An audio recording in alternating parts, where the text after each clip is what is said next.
Livro de Números, capítulos 19 e 20. O Senhor disse a Moisés e a Arão: Esta é uma prescrição da lei que o Senhor ordenou. Diga aos israelitas que tragam até vocês uma novilha vermelha, um animal perfeito sem defeito, sobre o qual nunca tenha sido colocada a canga de um arado. Entreguem a novilha ao sacerdote Eleazar.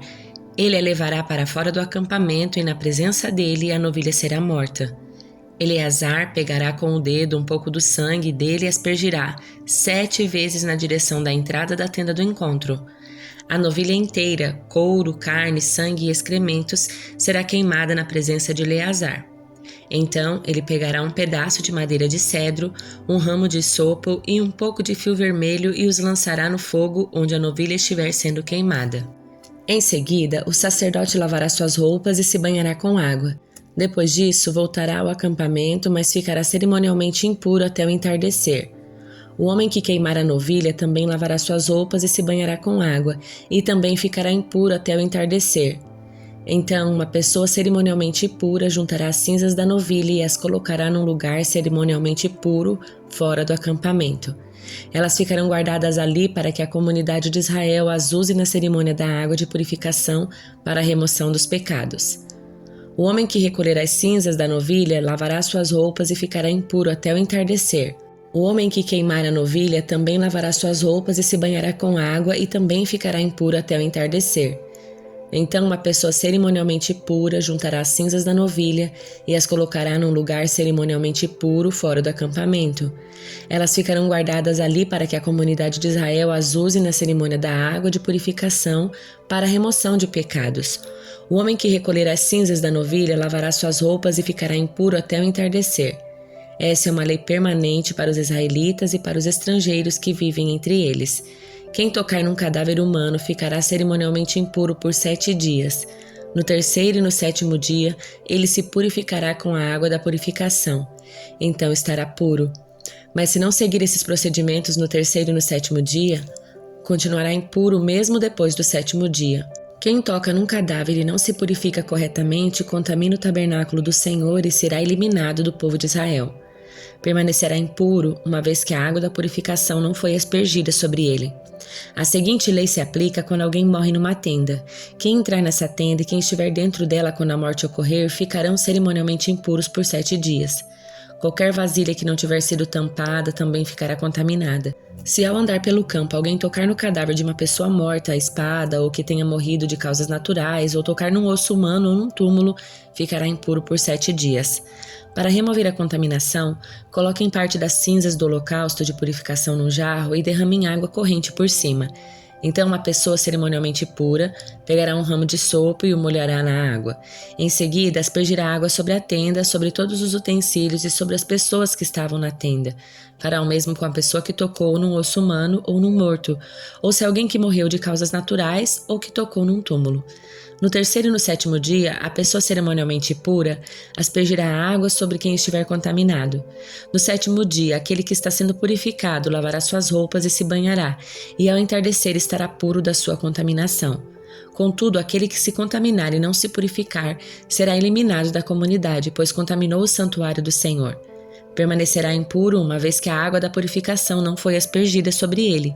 Essa é uma lei permanente para o povo. Quem aspergir a água da purificação, lavará depois suas roupas, e quem tocar na água usada para a purificação ficará impuro até o entardecer. Qualquer coisa ou pessoa em que o indivíduo contaminado tocar ficará impuro até o entardecer. No primeiro mês do ano, toda a comunidade chegou ao deserto de Sim e acampou em Cádiz. Enquanto estavam lá, Miriam morreu e foi sepultada. Como não havia água naquele lugar, o povo se rebelou contra Moisés e Arão. Discutiram com Moisés e disseram: Se ao menos tivéssemos morrido com nossos irmãos diante do Senhor. Por que vocês trouxeram a comunidade do Senhor até este deserto? Foi para morrermos junto com todos os nossos animais? Por que nos obrigaram a sair do Egito e nos trouxeram para este lugar terrível? Esta terra não tem cereais, não tem figos, nem uvas, nem romãs, nem água para beber. Moisés e Arão se afastaram do povo, foram até a frente da tenda do encontro, onde se prostraram com o rosto em terra. Então a presença gloriosa do Senhor lhes apareceu, e o Senhor disse a Moisés: Você e Arão, peguem a vara, reúnam todo o povo enquanto eles observam e falem àquela rocha ali e dela jorrará água. Vocês tirarão água suficiente da rocha para matar a sede de toda a comunidade dos seus animais. Moisés fez conforme o Senhor havia ordenado. Pegou a vara que ficava guardada diante do Senhor e em seguida ele e Arão mandaram chamar o povo para se reunir em frente da rocha. Ouçam, seus rebeldes, gritou Moisés. Será que é desta rocha que teremos de tirar água para vocês? Então Moisés levantou a mão e bateu na rocha 2 vezes com a vara e jorrou muita água. Assim toda a comunidade, todos os seus animais beberam até matar a sede. O Senhor, porém, disse a Moisés e a Arão: Uma vez que vocês não confiaram em mim para mostrar minha santidade aos israelitas, não os conduzirão à terra que eu lhes dou. Por isso, aquele lugar ficou conhecido como Meribá, pois ali os israelitas discutiram com o Senhor, e ali ele mostrou sua santidade entre eles. Enquanto estava em Cádiz, Moisés enviou representantes ao rei de Edom com a seguinte mensagem: É isto que dizem seus parentes, o povo de Israel. É de seu conhecimento todas as dificuldades que tivemos. Nossos antepassados desceram ao Egito, onde vivemos por muito tempo ali. Ali nós e nossos antepassados fomos maltratados pelos egípcios, mas quando clamamos ao Senhor, ele nos ouviu e enviou um anjo que nos tirou do Egito. Agora estamos acampados em Cádiz, cidade na fronteira do seu território. Pedimos que nos deixe atravessar sua terra. Tomaremos cuidado para não passar por seus campos e vinhedos e não beberemos água dos seus poços. Seguiremos pela estrada real e só deixaremos quando tivermos atravessado seu território. O rei de Edom, porém, disse: Fiquem fora do meu território ou irei ao seu encontro com meu exército. Os israelitas responderam: Ficaremos na estrada principal. Se nós ou nossos animais bebermos de sua água, pagaremos por ela. Apenas deixe-nos passar por seu território. É só o que pedimos. O rei de Edom retrucou: Vocês não têm permissão de passar por nossa terra. Em seguida, mobilizou suas tropas e marchou contra o povo de Israel com um exército poderoso, uma vez que o povo de Edom se recusou a deixá-los passar por seu território. Os israelitas foram obrigados a desviar-se dele.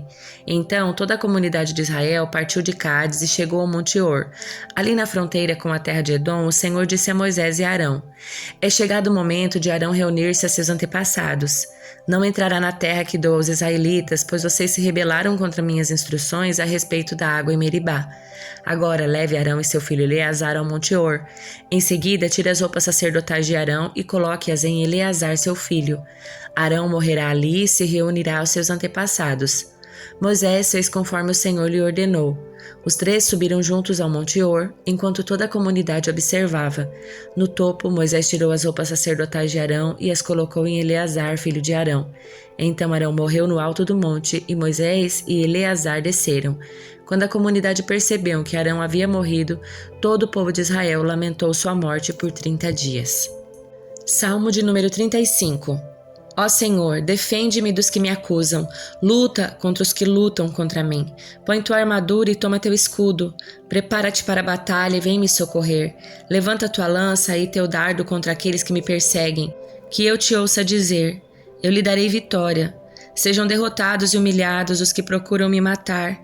Recuem envergonhados os que planejam me prejudicar.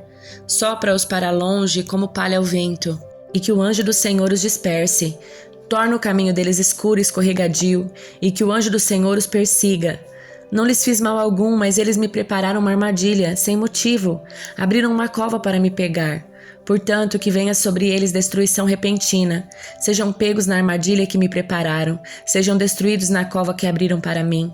Então me alegrarei no Senhor. Exultarei porque Ele me salva. Eu o louvarei com todos os ossos do meu corpo. Senhor, quem se compara a Ti? Quem além de Ti resgata o indefeso das mãos do forte? Quem protege o pobre e humilde daqueles que o exploram? Testemunhas maldosas depõem contra mim e me acusam de crimes que não cometi. Pagam-me o bem com o mal. Estou desesperado. Quando eles ficavam doentes, eu lamentava. Humilhava-me com jejuns por eles, mas minhas orações não eram respondidas. Como se fossem meus amigos ou familiares, eu me entristecia, como se lamentasse por minha própria mãe. Mas agora, em minha aflição, eles se alegram, triunfantes, juntam-se contra mim. Pessoas que nem conheço me atacam, agridem-me sem cessar, zombam de mim e me insultam, rosnam e me mostram os dentes. Até quando, Senhor, ficarás olhando? Salva-me dos seus ataques ferozes, livra-me desses leões. Então te darei graças diante da comunidade, te louvarei diante de todo o povo. Não permitas que os meus inimigos traiçoeiros riam de mim. Não deixes que me desprezem os que me odeiam sem razão. Não falam de paz. Tramam contra os que vivem tranquilos na terra. Gritam: "Ah, agora o pegamos! Nós o vimos com os próprios olhos." Viste tudo isso, Senhor, não permaneças calado.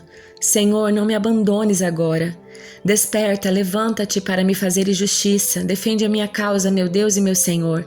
Julga-me, Senhor meu Deus, conforme a tua justiça. Não permitas que os meus inimigos riam às minhas custas.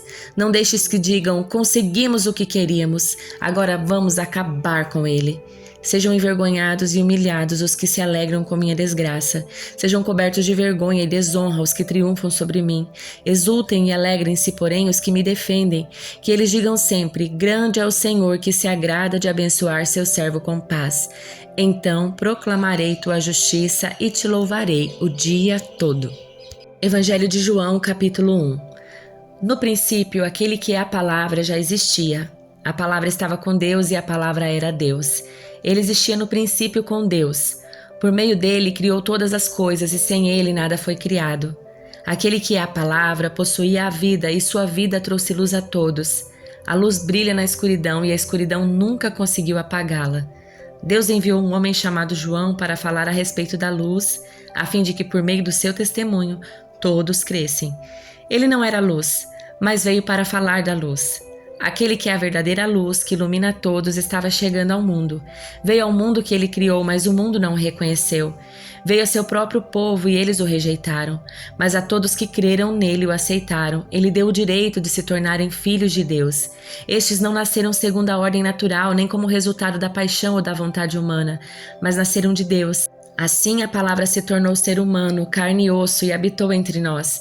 Ele era cheio de graça e verdade, e vimos sua glória, a glória do Filho único do Pai.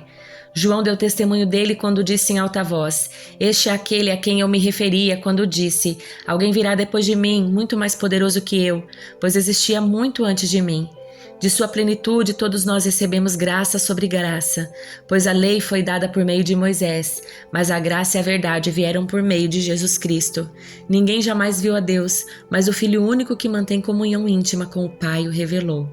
Este foi testemunho de João quando os líderes judeus enviaram de Jerusalém sacerdotes e levitas para lhe perguntar: quem é você? Ele respondeu com toda franqueza: eu não sou o Cristo. Então quem é você? Perguntaram ele. É Elias? Não, respondeu ele. É o profeta por quem temos esperado? Não.